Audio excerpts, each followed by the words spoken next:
Hi, everyone, and welcome to another edition of This Week in Hearing. This is Brian Taylor, and I'm really happy this week that we have an audiologist with us with a long career in private practice, and that is Kim Fishman. And she's with us today to talk about new business delivery models. Welcome to this edition of This Week in Hearing, Kim. Hi, Brian. Thank you for having me here. Yeah, it's great for you. I'm glad you could take time out of your schedule to be with us. Yeah. Before we talk about some of these new innovative business models that you've been involved with, I thought maybe you could kind of share with us some of the things you've done in your career as an audiologist. So my career as an audiologist, let's see, it's kind of been similar to probably other people's careers where you sort of jump from place to place trying to find your home. And I just want to back up a little bit to explain my history is growing up in Minneapolis in a very sort of transparent area. My parents are both attorneys. One of my mom worked for the Attorney General, and she was always looking for like fraudulent things and charities and transparency. And my father is a civil rights attorney and also an immigration attorney. So I kind of grew up with this parents talking attorney stuff.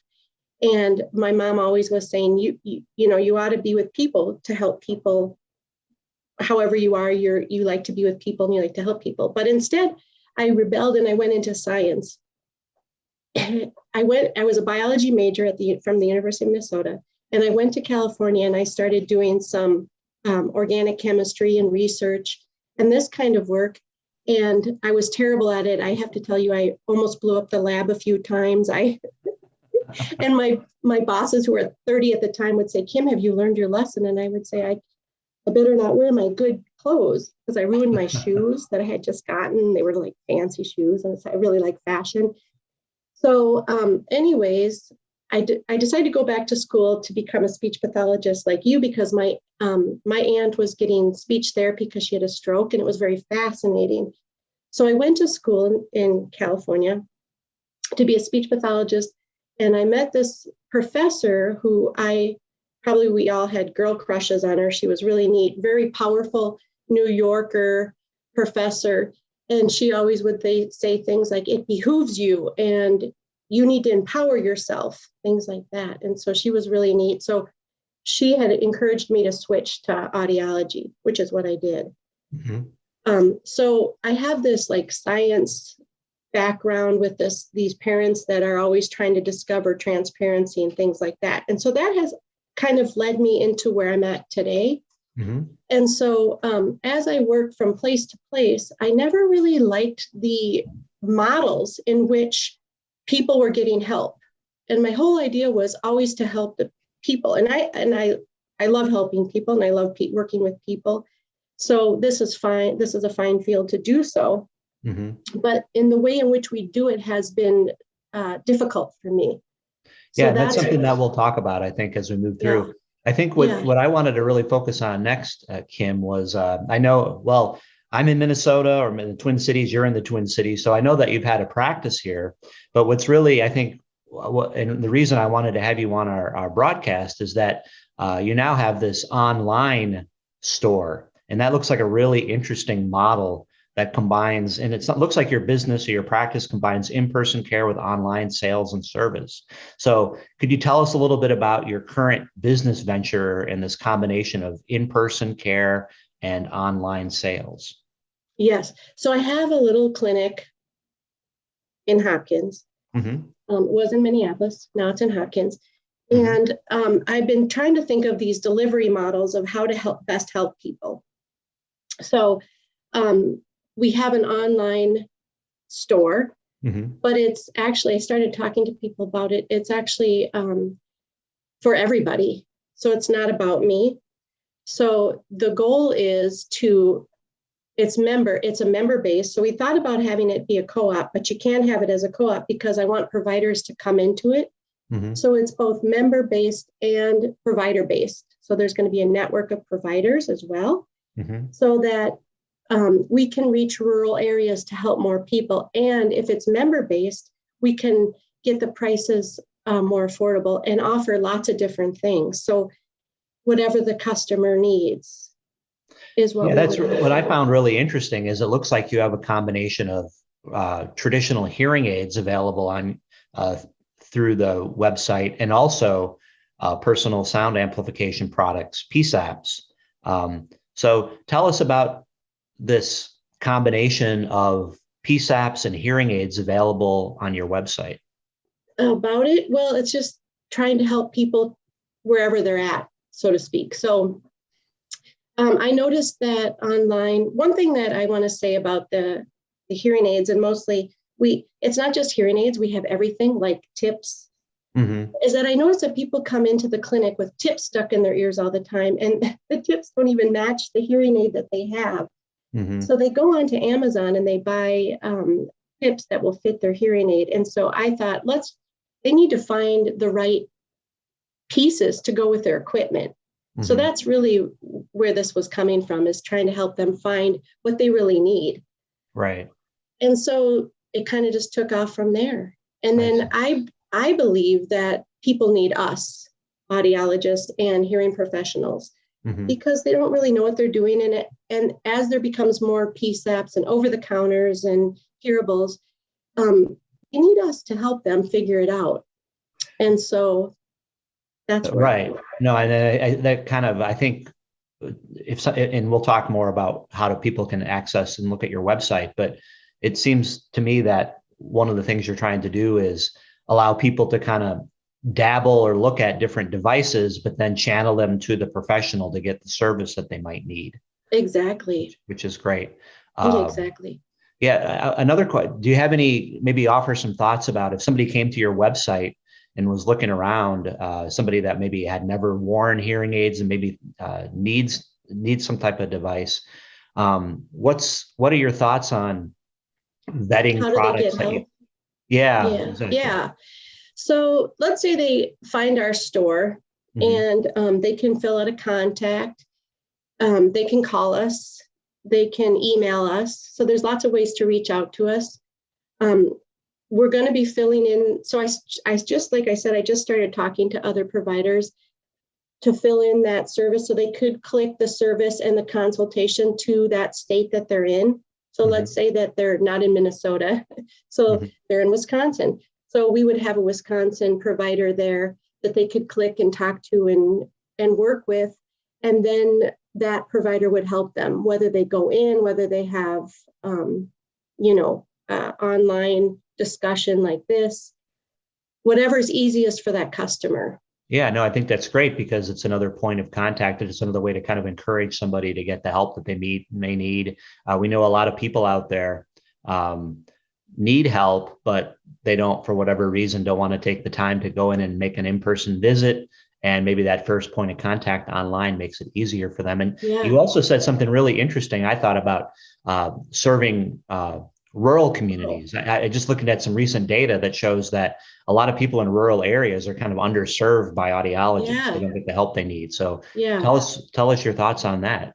Well, my goal is to start, once we start getting providers in all the states, is to reach out to, or to do marketing in those areas, and then try to figure out how to help the rural areas, whether we do teleaudiology, or if somebody from Minnesota, let's say they're in Litchfield or someplace like that. A small town in Minnesota. Yeah. Maybe I would go there for a day and help them, So just kind of figuring out what they want, if they can't come to us, if we can't fill in that gap out there, just so that they don't pay huge amounts of prices for a hearing aid that doesn't really work for them. Right. I want to tell you about a person that I've been talking to in Tennessee. So we're already meeting people all over the United States. It's really fun. And there's a lot of areas where, even in like Maryland, there's areas. I was looking for somebody who wanted a hearing aid in Maryland, and the pricing was so crazy high. So I called around talking to people there, and we just couldn't find anybody. But there was this one man that reached out from Tennessee, and he wanted a phonak piece. So I just started asking him, well, why do you need the phonak piece? Do you have a severe hearing loss? What's your hearing loss? He said, no. And I got this hearing device and I can't hear at a table. And I asked, well, can I see your audiogram and can we talk a little bit? And we talked, and it actually wasn't the right product for him. Mm-hmm. And so we found a place for him to go to try something better for him, because he has a PhD and he's a doctor and he needs better hearing. And we just kind of were able to, touch base with him and give him some expectations. And I like that. I'm able to talk to people and give them expectations. Yeah, and I think that's great, because if you think about over the counter, that's something that's probably going to become a reality in the next year or so. Yeah. There'll be a lot of people out there that will want to self-direct and get their own products. But at some point, they're going to need the expertise of someone like you. And we all know that a lot of people are not going to take the time to do an in-person visit, but they will get on the computer. And if you're readily available to help them in the virtual world, I think that's great. Yeah. So that we can give them expectations and kind of what they're watching for. Exactly. As an insider, as we know what is expected and what it is. Exactly. I think that's really cool that you're able to offer service, to offer your expertise without having somebody physically in the same room as you, that you can do it virtually, and you're making it easier for the consumer ultimately to still get the service and the expertise that they really deserve. So I think that's great. And friends all over the United States, which is fun.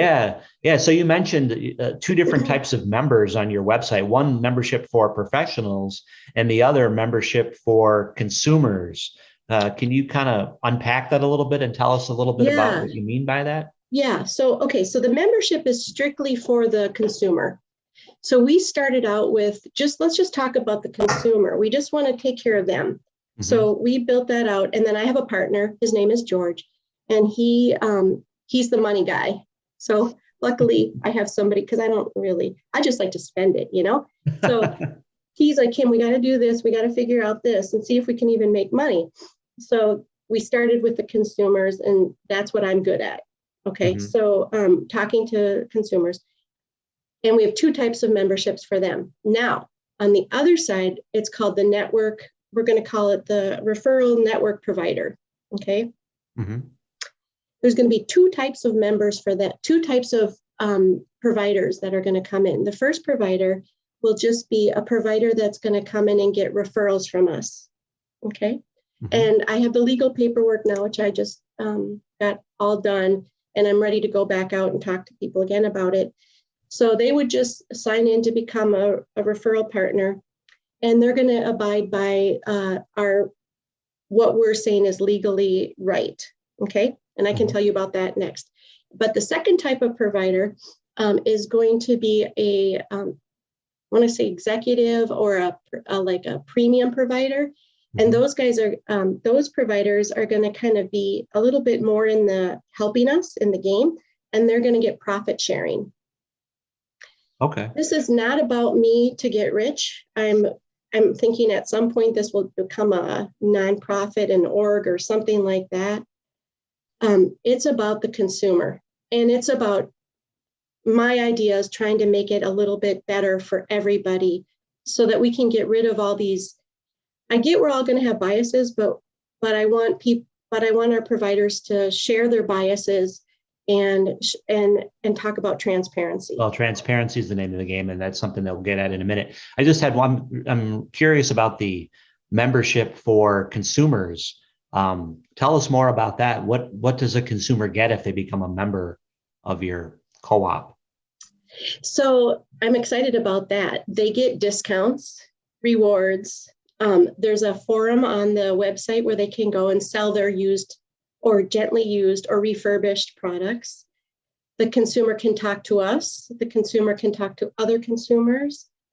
There's referrals, so that if they made a referral, they get rewards. So everything is loaded in this website. I mean, there's stuff like TV streamers and tips and batteries and whatever, just to be part of the game. And it's all about hearing and ear cleaning pieces. And so they would get all access to all of that. No, I think it's great, because you think about when you talk Bluetooth streaming, all the gadgets that go around a hearing aid, there's a lot of information. So what I think is really what's great about what you're doing is you're making it sort of a one-stop shop for information. And I'll just say one more thing. That's also I'm really into, and I was telling you about my past with research, is I'm really research based. And so I have on my team Karin. She's an awesome writer. I suck at writing, but I like to write. So we do all the blogs. I want to put out real research based. I don't want to put out stuff like biases like, oh, the best hearing aid you can get is this hearing aid. It's actually going to be research based. Well, I think what you're saying is, and I've been on your website, so I see this. It's vetted information. It's been, you've looked at it, you've evaluated it, and now you're kind of weighing in with your expert opinion about how this research might be helpful to somebody who wears hearing aids or might be in the market for hearing aids, something like that. Or reviewing what somebody else has put out so that we can say, this is what this group found. And that's what's important. The next thing I wanted to ask you about, Kim, was you mentioned the lack of transparency. You have this legacy of social justice that comes from your parents. Yep. Give us your take on on transparency within the industry. I know you've done some videos on this, and I think it's important for you to maybe elaborate on what you mean by a lack of transparency within the industry. Without hurting anybody's feelings or naming any names, this is a problem, a huge problem in our field. To the point where my consumers are coming in and saying, who owns you? What brand are you going to push? Things like that. Why? And it's this sort of like, why are you doing what you're doing? And is it a bias or is it a business venture? And it's hard to really understand that as a consumer. And I put myself as the consumer. So when I go in someplace, so let's say we want to go in and buy something, we know if we walk into a Toyota dealership or a Pearl Vision dealership, we know where we're at. It's labeled. It's clear for us. Right. But how do you know when you walk into a clinic and they don't have owned by, it's not good. Yeah, no, you bring up a really important point. I think this lack of transparency, the importance of ethical practice, practicing in an ethical way, the importance of disclosures. So maybe, shed some light on for consumers and for professionals. What are some ways that they can practice in a way that's more transparent? Exactly. And I think if people were just transparent, I believe the consumer would be super happy with that. Because I think what we've learned is that we have to share where we're coming from so that people can understand the consumer where they're coming from. So if you can share as a provider where you're coming from, why your bias is this way. I share mine all the time. Sometimes people don't like it, and some people do. Right. But I think if you could label on your door, I think that would be the best way to do it, is that you, or in your clinic when they walk in, that says this is sponsored by blah, blah, so that they understand it's simple. And then the person can say, okay, well, why did you choose that? And they can then say, I believe this is the best product, and that's why I'm doing it. Now, I don't have one best product. And the way that I do it is, and my consumer likes it, my patient, is that I offer all different products. And so it takes forever for people to go through and try different things. And that's the gimmick that I was telling you about, which we can talk about later. But that transparency of, I don't think any one best product fits one person. Right. And I started getting really annoyed watching and disturbed watching some videos where they're saying these are the best things you can do. And I don't believe that that person or these people know that. It should be based on the research. Right. I feel like we have a disconnect between the universities and the clinicians. And I've always felt that way because I was in a doctoral program for a while. And I felt like when I came out of the doctoral program and started working in clinical, and I did not get the doctorate, by the way, but when I came out, there was this huge, they're not supporting, this is not supporting. And so there's a lack of transparency to the student as well as the professors not doing the research that helps the consumer. And it's just so, and maybe that's across all different fields. I only know this field. Right. Well, I think that what you're saying really should remind everybody that it's important to revisit your what you know about ethics and ethical standards within your profession. Everybody. And, the name of the game is really disclosure, that people need to know your potential biases and how they might be influencing your recommendations or your clinical opinions and decision-making process. So and it's okay. Yeah, exactly. But I think it's important just have to be upfront about it. So what I really appreciate about you, Kim, is that you're actually kind of reminding everybody that there is this lack of transparency in many places, and that you have to disclose what your biases might be. Or who's giving you money. Please. Exactly. So thank you for reminding everybody that that's an important part of ethical practice. And so I see that our time is kind of, I don't want to take up any more of your time. So maybe we could kind of wrap things up. Some final thoughts that you have about the future of audiology, about the future of hearing care, the talk maybe and how that relates to your new practice venture. So people are going to be seeing more of me. We're still working on, like I said, I have some legal documents that I'm getting through that people are going to be signing to share their biases and their transparencies with the consumer. To the consumer, I want to say, feel free to ask people. Don't be afraid of asking somewhere where you go in, why are you giving me this? Why is this? Why is it this way? And then I also want to say to anybody who's interested, please reach out to me to start getting involved. We're still working on some things, and I think it's going to be a great thing. I'm optimistic, and our goals are high. I didn't tell you my ultimate goal, but that's for another talk. Well, we'll have to have you back on after you get this up and running and 100% speed. Yeah, Kim, tell us the website where people can find you. Oh, it's Here's Hearing and Hearables. Here's Hearing and Hearables. I think we'll probably put that on the bottom of the screen here so that people can see it. Okay. But if anybody has any questions, what's that website again, if they want to contact you? Here's Hearing and Hearables, but they can email me too. Go ahead, please share if you don't mind. Or they can email at info@Here's Hearing and Hearables. I'm always looking for more help. I've talked to other people in the industry who have a couple of people who want to help us, because it's, again, not about me. It's about the customer. Right. It's about our people. Well, I can't thank you enough, Kim. Thank you, Brian. Kim Fishman, private practice audiologist who definitely keeps the consumer at the forefront. A true consumer advocate. We're really happy that you were able to take some time out of your busy schedule to be with us. And on behalf of everybody at This Week in Hearing, we wish you all the success in the world.